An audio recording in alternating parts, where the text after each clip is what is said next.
I said I wasn't gonna complain. I complained. Let me stop complaining and let me say I actually like this trailer, man. I actually enjoyed what I saw.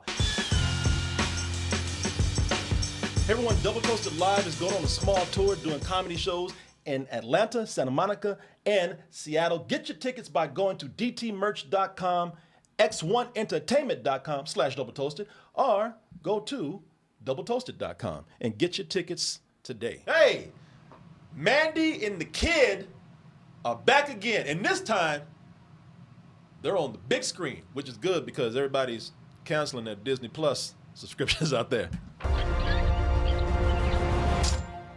Well, you better get this little bastard over here. I fought aliens way bigger than him trying to eat my damn chips over here. You better get this boy.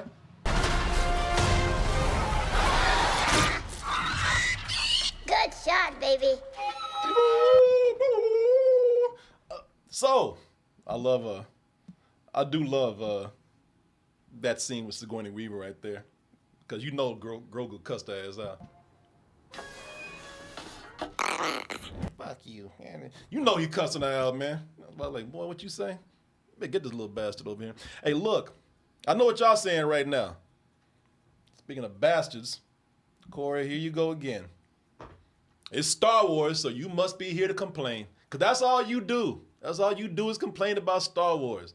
Your old ass just can't accept that Star Wars has changed with the times. It is not yours anymore. So go ahead, man. Do what you do, grumpy old man. Go ahead.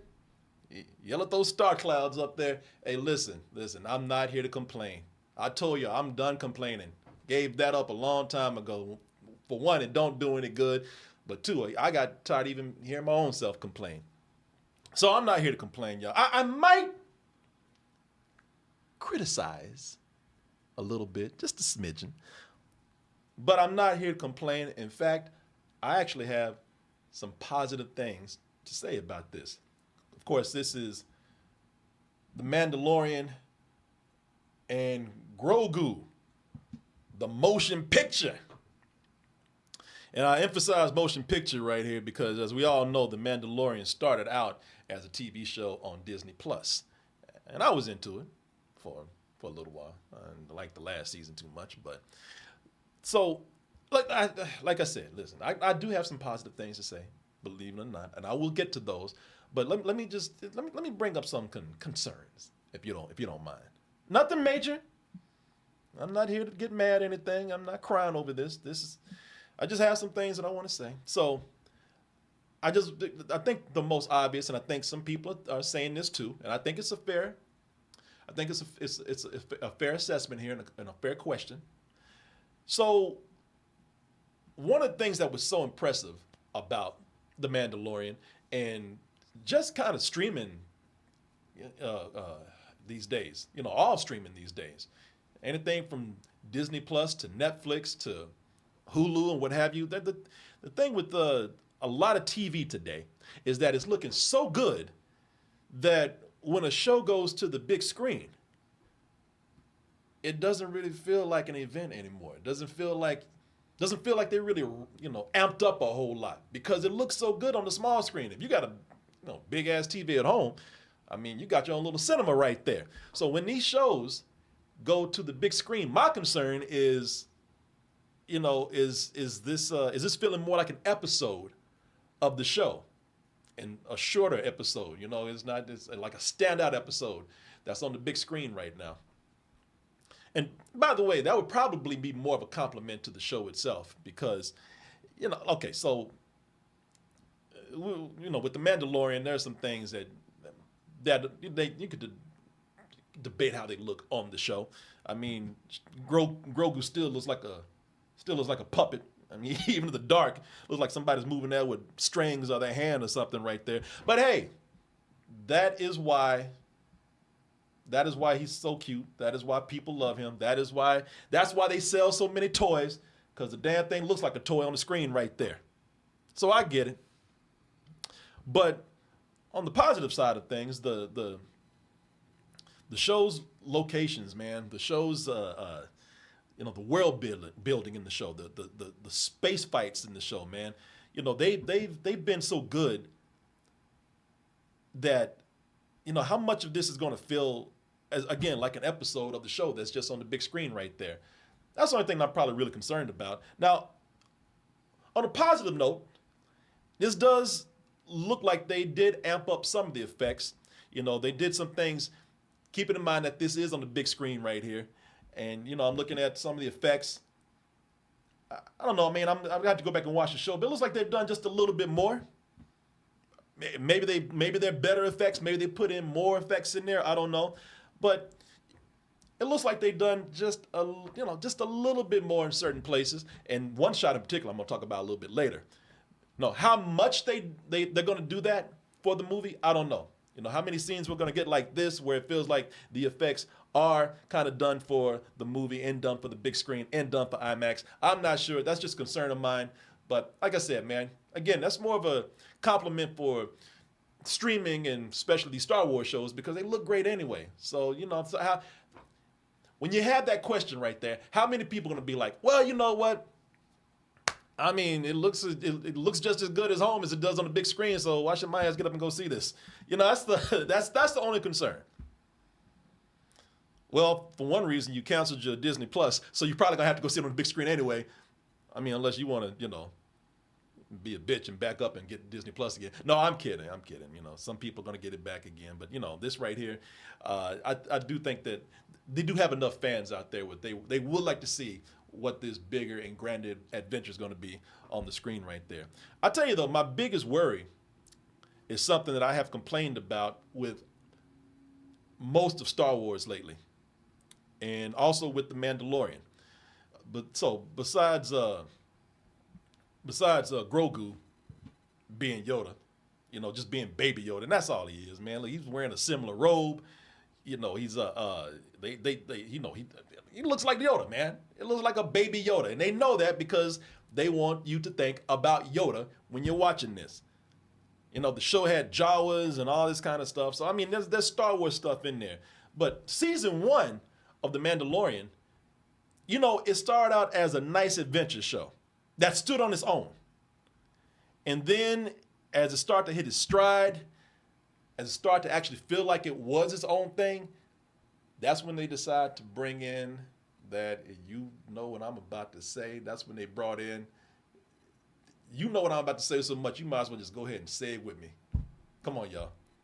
Say it together with me. They brought in that nostalgia. And that is why that's been my biggest problem with Star Wars lately. So with The Mandalorian, everybody was cheering when they brought Luke Skywalker in, man. Old fake ass CG Luke Skywalker. The effect looked pretty cool, but I was not a big fan of that. I thought they could have done it without it. I thought that they've been trying too hard to connect Star Wars, as we always make the joke. Everybody does it. Star Wars does not feel like a galaxy. It feels like a neighborhood or a high school or something, because it feels small. It feels like a small town instead of, this universe. They brought in Boba Fett. Boba Fett's supposed to be the baddest dude out there, man. And as far as I'm concerned, Boba Fett has been sucking ever since they tried to make something out of him. He sucked so bad that not only did he ruin his show, but he kind of brought this show down with it. And they start centering on him a little bit more. Hey, look, it's cool if people like that nostalgia. As I said, Star Wars is different today. A lot of people love the throwbacks. A lot of people love the Easter eggs. It's just not something for me. So that has been my biggest problem with Star Wars, as you've heard me say over and over again. And that is one of the problems that I had with The Mandalorian, why it kind of went downhill for me, because they decided to not let it stand on its own anymore. And also the lore. They tried to tie it too much into the Clone War shows. There was a lot of characters that were coming in, legacy characters, storylines that connected to that. And I just thought, man, this was so good when it was just doing its own thing. And the reason why is because, look, yeah, I'm nostalgic for something. If I'm nostalgic for anything, I'm nostalgic for just that old-fashioned sci-fi adventure feel of the original. Oh, here he goes talking about that goddamn original again. Yes, I am. Because with that original, man, listen, that whole the whole series, Star Wars, Empire Strikes Back, and Return of the Jedi, yeah, they were flawed in some places. Have they aged well in every way? No. There's a lot of things have gotten goofier over the years. The series got goofier. I mean, the Ewoks are goofy as hell. That don't even make any sense. These damn the teddy bears out there defeating the space Nazis that have been ruling the galaxy for years, and they beat them in an afternoon with sticks and rocks. Yeah, that makes no sense at all. But you know why it worked? Because it was just that feel of adventure that was in every one of these movies, man. They were like if they were paying homage to anything or doing a throwback to anything, it was the old adventure serials from years before these movies came out. You know, they were just taking the classic format and just kind of making it modern for that time. Jabba's palace, man. That whole scene, again, it's kind of silly in some parts, but just that feeling of adventure that they have with that. And look, as far as these movies being goofy, these movies being maybe not aging well in every way, some of the dialogue is silly today. They were mainly free from callbacks, tie-ins, Easter eggs, fan service. All right, they were free of that. And the movies they still feel, if you go back and watch these movies now, given what we have today with all of the fan service and the nostalgia going on and trying to tie everything together, these movies feel fresh again because of that, because they stand on their own. Now with the Mandalorian and Grogu being free of any kind of fan service, oh hell no, that's not happening. We can see from that trailer right there, that is not happening with that at all. So I'm not even expecting it. I'm not even complaining about that. But I will say, though, that watching this trailer, and here's where I'm going to be completely positive about this. I said I wasn't going to complain. I complained. Let me stop complaining and let me say I actually like this trailer, man. I actually enjoyed what I saw. And listen, I'm holding out until I actually see the movie. But from that trailer, it just felt like it was, if it's a throwback, it's a throwback to the sci-fi adventure feel of the originals. I love the action that I'm seeing right here, man. This it's just, not only is it an adventure, a sci-fi adventure, it's a buddy adventure. Grogu's a little bit older right now. He's more of a badass. He's kind of holding it down on his own. It's cool to see him with another badass going around to these different places and beating the shit out of people. And I just think that is a throwback to an old-fashioned feel. I just want a nice, maybe simple is the wrong word, but a straightforward adventure. I don't want to be tied to the Luke Skywalker saga. I don't want to have to go back and do homework for Clone Wars to get this. I don't want all these tie-ins. I don't even want a bunch of Easter eggs. I want nerds behind me talking about, I recognize that. I don't want to hear that shit. I just want a straightforward adventure. Like I said, you're not going to get that completely right here, but I do like the direction that this is going. I do like the tone that I'm feeling right here with this, man. And you know something else? That poster gives me more confident that that's what they're going to do. That poster right there, that's an old-fashioned adventure poster right there, man. I love that. That says that, listen, I don't want them to make my movie, but it looks like they're making the movie that I want. And I wasn't even excited for this, but it's funny. That poster has me a little excited for it. But like I said, I'm gonna hold out. I'm gonna hold out until the actual movie comes out, because you never know. And this whole thing, you can't go by trailers these days. It might be everything that I complained about, and believe me, you'll hear about it if it is. But I'm talking about nostalgia here, though, and some of the nostalgia here I'm actually cool with. Some of the things I'm at least curious about. So, if you saw the trailer, now I know a lot of people, they're bigger Star Wars fans than I am out there, and they know more about what's going on today with Star Wars than I do. But one of the things that a lot of people know about, if you've been keeping up even a little bit with Star Wars, Jabba's son is in this, man. Rata the Hutt. And you can see he's a little cute tadpole-looking bitch right here. But I like this character, man. At least I like the potential of this character. Couple of reasons. First of all, he's voiced by Jeremy Allen White, who I love this actor. Like this guy a lot. But also, my man, he ain't no little tadpole anymore. He's grown now. And not only is he grown, but he looks like a swole ass Jabba the Hutt. He looks like his daddy, except he ain't fat. He's got like a 12-pack. He's got back muscles. He's got biceps. I've never seen a strong Hutt before. They're all fat. They're all fat and nasty, obese, slime and shit all over them. I've never seen this before. So that's interesting to me. I like that, man. Somebody said he's the Mike Tyson of the Huts out there. He does. He got like a old Mike Tyson ass head right here and everything. But I'm curious. Now that could be silly. I don't know, man. It could be completely goofy, which is what else is new for Star Wars. That's typical for Star Wars actually today. But I like this, man. I'm curious to see what they're gonna do with that. Oh man, now you want to talk about some nostalgia? I ain't gonna lie, man. I had my little nerd moment with the money shot in this movie.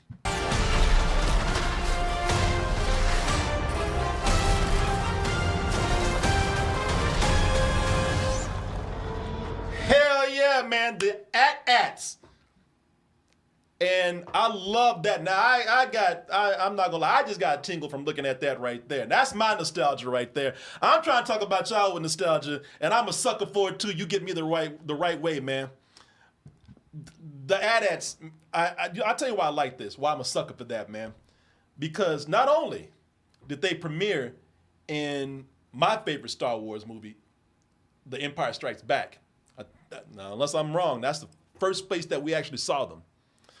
And I remember looking at it when I went to see the movie, man. And they were animated with stop motion, by the way. Let me see if I can get to the point. They're walking, man, because I love the way they were walking. Man, this whole scene. I don't know how many I've seen Empire Strikes Back, man, but this whole scene is brilliant. Yeah! Yeah, man! Attack pattern Delta. Go now. Oh, man. Okay, see, I can't say nothing about y'all having nostalgia anymore. Boy, this is... I'm sorry. We're gonna watch a little bit of this. I love this scene right here, man. I remember watching the movie, and that was like probably my favorite scene at the time when I was watching, just because I just love the way those AT-ATs are walking, man. Yeah, man, doing that old cartoon walk, looking like something out of Rudolph the Red-Nosed Reindeer or something. Oh, claymation stop motion walk. Hey, listen, it might be outdated for you, because they just look like big ass elephants walking out there. But man, that was something for me. I love that, and I'm happy to see them bringing it back for this movie. And I just want to know what they're going to use this for, what role they're going to play in the film, man. Just happy to really see them back. But also, not only were they in The Empire Strikes Back in one of my favorite scenes, but the AT-ATs, they were one of the holy grail toys out there, man. You know, that's the toy that you had that made all the kids in the neighborhood think that you were rich because it was big.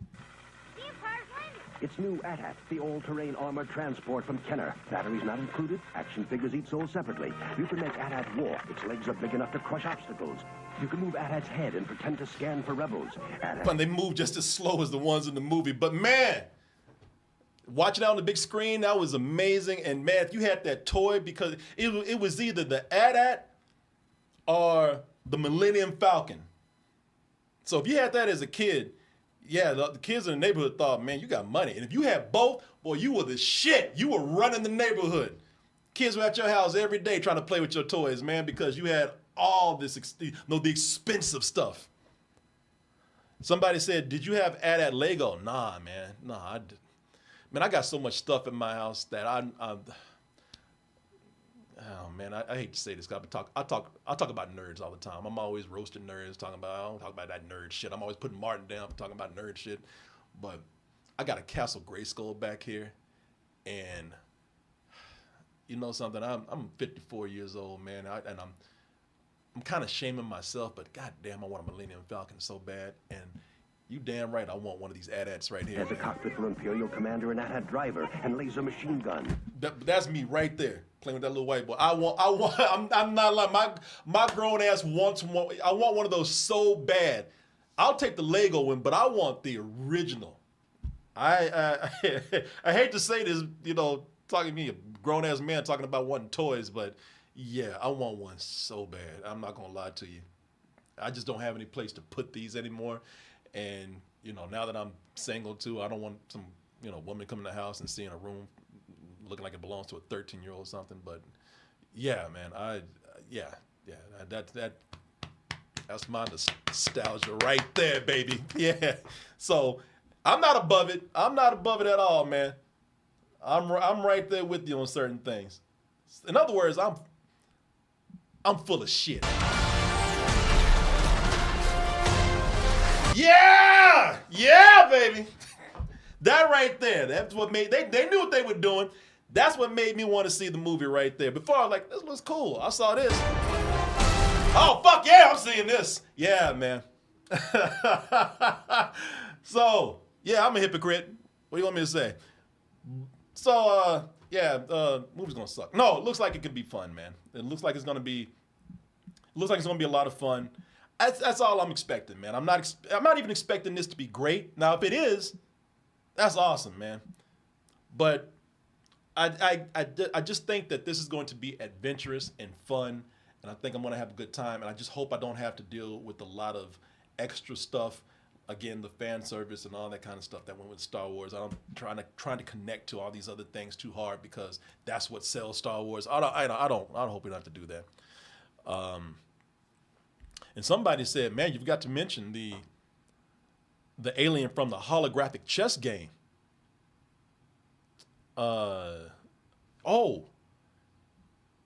That he's fighting in the arena. Is that a creature from the chess game? So if anybody knows Star Wars, you know there's a holographic chess game